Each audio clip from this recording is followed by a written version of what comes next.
Hi again everyone, welcome back again di Altcoins Update. Seperti yang saya sampaikan tadi malam ya, kita udah bahas tentang Solananya. Kemarin ada request untuk Polkadot, terus saya lihat banyak juga nih yang request ya teman-teman, kayak Conflux atau ya pokoknya masih banyak teman-teman ya. Mungkin kalau misalkan emang altcoins ini nggak semuanya ke cover untuk dianalisis, mungkin saya akan adakan live streaming quick aja ya, kayak di weekend ini mungkin ya, jadi hari Minggunya malam ya. Jadi kita live stream cepet ya, santai.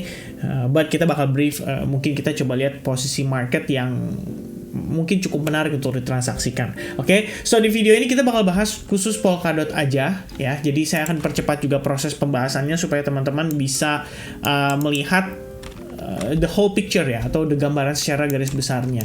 Nah teman-teman, sekarang Polkadot ini udah balik lagi ke range area major support ya, major support yang ada di time frame weekly. Jadi seperti yang teman-teman lihat ya, ini kita udah pernah bahas sebelumnya, di mana Polkadot tuh nanjak cukup signifikan dari sana. Jadi Anda bisa pertimbangkan di sini adalah area demand yang cukup powerful. Tapi ini kan sudah terjadi cukup lama ya. Kita ngomongin ini sebelum bull run di tahun 2021. Jadi apakah Polkadot saat ini bisa memberikan efek serupa? Jawabannya sih kalau menurut saya sudah pasti belum tentu ya. Jadi mengapa demikian? Karena ya kali ini kan secara situasi tuh sudah berbeda. Pada saat itu kita tuh udah bisa dibilang yang mendekati yang namanya bull run ya, selesai Bitcoin halving, setelah adanya event Black Swan dan lain sebagainya. Jadi nggak heran kalau misalkan memang pada kala itu Polkadot tuh larinya tuh sangat signifikan. Tapi pada case saat ini, kalaupun dia bisa rally-nya paling cuma sekedar relief rally. Relief rally tuh kayak ibaratnya cuman apa ya, kalau kita bisa bilang kayak cuman koreksi aja, tapi dia sifatnya cukup impulsif. Ya, kira-kira seperti itu. Nah, yang menjadi pertimbangan adalah kalau misalkan ini kan time frame weekly. Kalau misalkan teman-teman lihat di time frame weekly seperti ini ya, ini case-nya terjadi sekitar Desember ya, Desember akhir. Anda bisa perhatikan ada sebuah pola reversal terbentuk dari candlestick-nya, dan Anda bisa lihat di sini ada sebuah pin bar atau spinning tops di follow up dengan sebuah bullish engulfing candlestick. And then the next week kita ngelihat dia rally ya, cukup signifikan. Nah saat ini kita masih jauh dari closing seperti itu ya. Yang saya perhatikan adalah sekarang hari sudah menjadi hari Jumat. By the way, happy Friday buat teman-teman semuanya. Dan sejauh ini udah hari Jumat, kita nggak ngelihat ada indikasi harga tuh bisa bertahan gitu ya, setidaknya di area support ini. Kalau misalkan dia bertahan, mungkin bisa aja dia membentuk semacam doji, atau dia weak candle-nya panjang ke bawah untuk memberikan informasi kepada kita bahwa oke, Polkadot masih ada reaksi di area major supportnya. But for now, we don't see that. Oke, jadi kalau teman-teman lihat di time frame daily, proses yang terjadi pada Polkadot ini kelihatannya masih didominasi banget oleh sellers ya. Sebelumnya saya expect harga memang bisa terjadi reversal ya. Anda bisa lihat di sini kita sudah officially menciptakan yang namanya higher high, tapi setelah kita melihat di sini dia malah breakdown ya, dan membentuk inverse V formation, di follow up dengan proses rebound yang cenderung korektif. What happen next? Ya, saya pikir bisa membawa Polkadot turun lebih jauh. Nah, sebenarnya teman-teman sekalian, what if this one is wave 1 and proses ini adalah wave 2? Ya, memang retracement-nya bisa sejauh-jauhnya tuh sampai 100% dari wave 1, dan itu Anda bisa cek juga di Elliott Wave cheat sheet-nya aja, kalian buka di apa istilahnya image di Google ya. Ini kalau misalkan secara probability bisa 78% sampai 100% dia pullback-nya full ya. Jadi hal tersebut masih bisa memberikan sebuah kesempatan untuk Polkadot rebound, dengan catatan Anda harus memperhatikan baik-baik apakah ada proses reversal yang terjadi di dekat area major support tersebut ya. Kalau misalkan di area ini kita nggak ngelihat adanya kondisi reversal yang ideal, well, I think belum saatnya ya teman-teman ya. Jangan terlalu berspekulasi, jangan terlalu terburu-buru dalam mengambil keputusan. Apalagi kalau kita lihat berdasarkan close candle-nya kemarin aja, ini kan daily ya teman-teman ya. Close candle kemarin aja itu menunjukkan Polkadot mengalami koreksi cukup powerful, cukup signifikan. Dan 2 hari sebelumnya menunjukkan ada pin bar yang sangat panjang ya, weak candle-nya untuk testing ke EMA 21, dan ini berarti memberikan indikasi bahwa saat ini sellers itu benar-benar totally mendominasi si Polkadot. Oke. Nah, terakhir teman-teman lihat di sini, ini adalah area support resistance kita ya, sudah berhasil di breakdown juga pada area tersebut, dan sebelum breakdown Anda bisa lihat di sini terdapat konsolidasi. Konsolidasi ini biasanya bisa dikatakan dengan istilahnya tuh adalah area supply. Kalau buat saya sih ya, saya menilai itu adalah area supply.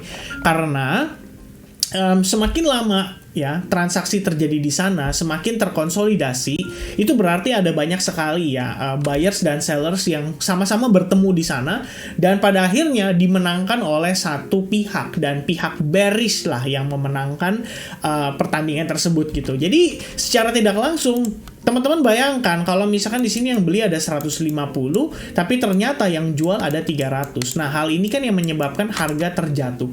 Ya, sama kayak logikanya teman-teman misalkan transaksi di saham lokal. Anda ngelihat di saham istilahnya bid dan ask ya, atau yang jual dan yang beli, order jualnya tuh banyak, numpuk, tapi nggak ada order yang beli. Kira-kira ketika itu terjadi apa yang ketika hal tersebut terjadi, kira-kira apa yang berikutnya terjadi? Ya, harusnya sih ya kecenderungan harga turun ya. Turun mengapa? Karena tidak ada peminatnya, tidak ada yang mau beli di harga tersebut, dan otomatis ya kita harus kasih diskon ya, sesederhana itu. Dan sampai saat ini pun kalau kita lihat masih belum ada ya demand yang tercipta di market, terutama untuk Polkadot. Jadi kalau misalkan nanti suatu saat harga kembali ke supply zone-nya, Anda boleh perhatikan apakah di situ ada rejection. Kalau misalnya harga langsung naik impulsif, bagus, berarti ada possibility kita mengalami reversal secara majority di time frame daily dan juga time frame yang lebih besar, bahkan untuk weekly. Jadi Anda bisa melihat ada possibility di sini menjadi sebuah double bottom diiringi neckline-nya, dan setelah break dari neckline ini akan membawa Polkadot ke harga yang lebih tinggi ya. Lebih tingginya berapa kita belum tahu, tapi for now yang saya perhatikan adalah bagaimana Polkadot di sini bisa tidak dia bertahan dari area ini. Kalau misalkan time frame daily Anda melihat ada beberapa indikasi nanti harga bisa mengalami konfirmasi ya atas area support ini, mungkin itu bisa menjadi pertimbangan pertama untuk mempertimbangkan apakah ini layak untuk dibeli atau tidak. Baru kemudian kita nextnya mencari konfirmasi pada time frame yang lebih kecil. So for now, I'm gonna leave the number ya di kisaran 4,250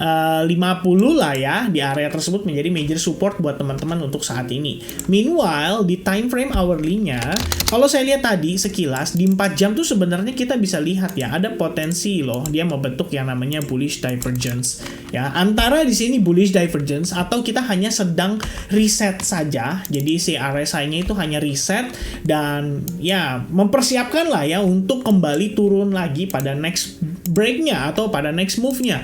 Yang saya lihat juga di sini adalah bagaimana teman-teman bisa perhatikan kenaikan yang terjadi pada si Polkadot itu sangatlah korektif, dan setelah dia naik ke certain level, which is kalau di sini kita gunakan Fibonacci retracement ya probably Fibonacci 61.8% dengan fake out lagi. Ini udah menjadi sebuah indikasi yang sangat valid ya bahwa sellers itu pasti akan kembali gitu loh ketika hal tersebut terjadi. Anda bisa perhatikan kenaikan yang terjadi sangatlah korektif. Di ujung dari kenaikan tersebut terdapat sebuah pola ya, reversal candlestick pattern yang dikenal dengan Three River Evening Star ya, Three River Evening Star pattern. Anda bisa lihat ya polanya seperti ini lebih kurangnya, dan setelah adanya Three River Evening Star pattern kita bahkan di follow up dengan satu strong bar berwarna merah seperti ini. So everywhere around this area nih teman-teman, kalau Anda mendecide untuk melakukan transaksi short ya terhadap si Polkadot, itu sebenarnya sudah merupakan keputusan yang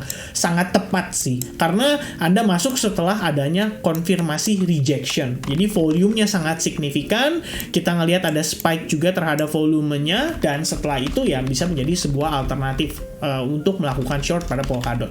Ya sekedar untuk hedging juga oke lah ya. Istilahnya kalau teman-teman yang megang Polkadot di spot, ya Anda bisa hedging dengan melakukan short itu tadi ya, minimal untuk dapat profit sesaat supaya nanti ketika Polkadotnya kembali naik, sebenarnya value teman-teman tuh udah lebih tinggi daripada value sebelumnya. Oke?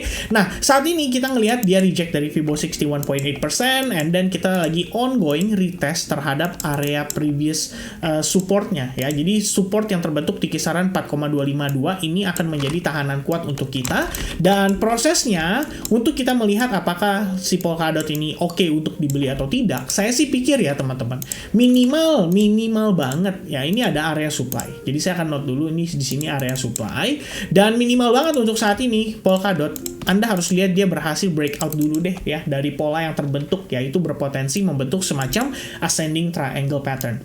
Kalaupun iya, dia mungkin akan naik terbatas untuk testing ke supply zone. Lebih bagus lagi kalau dia bisa naik sampai ke atasnya di 4,75. Ini bisa menjadi sebuah konfirmasi potensi double bottom. Nah, teman-teman bisa perhatikan ya, kalau misalkan hal tersebut terjadi, berarti ya punya probabilitas lebih tinggi lah untuk Polkadot bisa rebound. Tapi kalau misalkan seperti yang kita lihat saat ini, harga sedang testing ke exponential moving average 21. Sebelumnya kita bisa melihat di sini ada sebuah Three River Evening Star, dan saat ini pun demikian ada Three River Evening Star. But the good news is kita belum breakdown dari previous low-nya. Nah, hal tersebut harusnya tetap mempertahankan Polkadot tetap dalam keadaan ya bergerak lah ya di dalam si ascending triangle ini ya. So far saat ini highest-nya adalah high di sesi Asia dan lowest-nya adalah previous low di sini.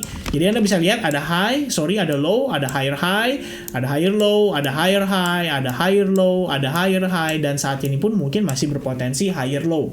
Kalau misalkan dia breakdown seperti yang tadi saya mention, ini berarti kita berbicara di time frame 1 jamnya dia sudah di bawah strong green bar ini, dan ini artinya memperbesar probabilitas untuk melihat Polkadot kembali mengalami rejection dan turun lagi sampai ke major supportnya, dan mungkin akan testing ke $4,25 yang tadi sempat kita mention. Oke? So for now, teman-teman bisa tambahkan mungkin ascending triangle ini di dalam chart masing-masing, dan Anda lihat apakah ada proses breakout yang terjadi atau malah cenderung decline atau reject dari exponential moving average 21 yang tentunya memberikan indikasi lebih besar untuk si Polkadot mengalami penurunan kembali. Oke, so I think teman-teman sekalian, itulah update saya seputar Polkadot dari apa yang saya perhatikan. Mudah-mudahan bisa menjadi tambahan informasi untuk teman-teman semua. So I guess that's it for now. God bless buat teman-teman semua, and I'll see you guys again in the next update. Cheers guys, bye bye.